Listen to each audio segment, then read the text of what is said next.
Hello everyone, this is English Tutor official channel and welcome back to our English lesson where learning English feels like art. And today, let's learn understanding idioms and practical meanings in English and Tagalog. Let's dive in. This video covers number 1, what are idioms?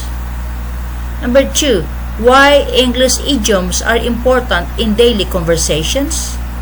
And number 3, importance of understanding practical meanings in Tagalog. Number 1, what are idioms? Idioms are expressions or phrases whose meanings are different from the literal meanings of the individual words. For example, break the ice does not mean breaking real ice. Break the ice does not mean breaking real ice.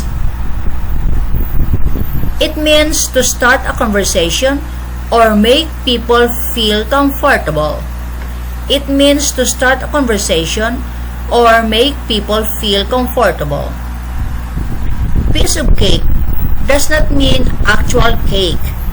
Piece of cake does not mean actual cake. It means something is very easy. It means something is very easy. Idioms are commonly used in everyday English conversations, movies, songs, social media, and books. Idioms are commonly used in everyday English conversations, movies, songs, social media, and books. Why English idioms are important in daily conversations? Number 1, they help you understand native speakers. They help you understand native speakers.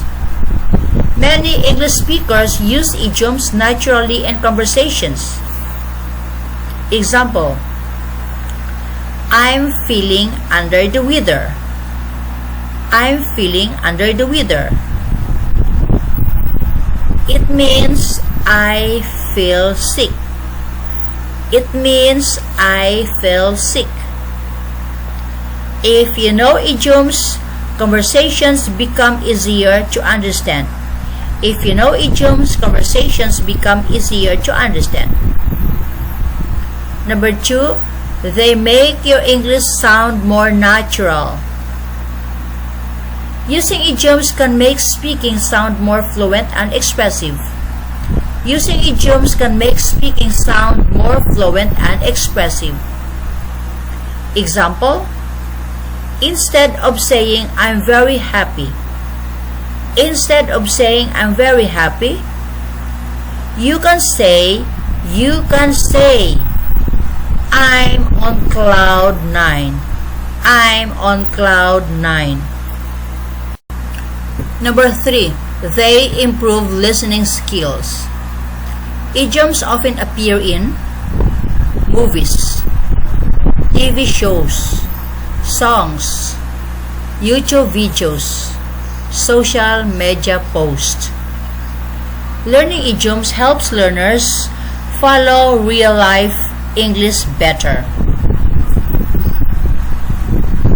Number 4, they add color and emotion to communication. Idioms make conversations more interesting and lively.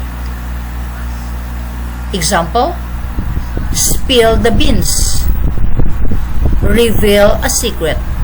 Spill the beans, reveal a secret.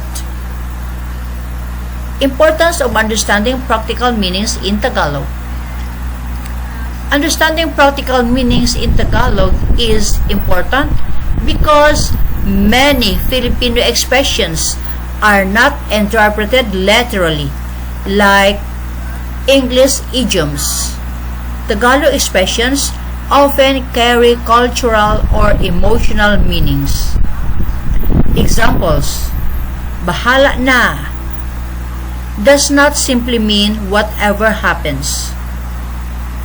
It often expresses courage, trust, or acceptance of uncertainty. Kapit lang literally means just hold on. But practically it means stay strong or don't give up. Why understanding practical meanings matters. Number 1, better communication. Better communication. People can understand the speaker's real message and emotions. People can understand the speaker's real message and emotions. Number 2, stronger cultural understanding. Stronger cultural understanding. Many Tagalog expressions reflect Filipino values such as respect, resilience, family closeness, optimism. Number 3, avoiding misunderstandings. Literal translations may cause confusion if practical meanings are not understood.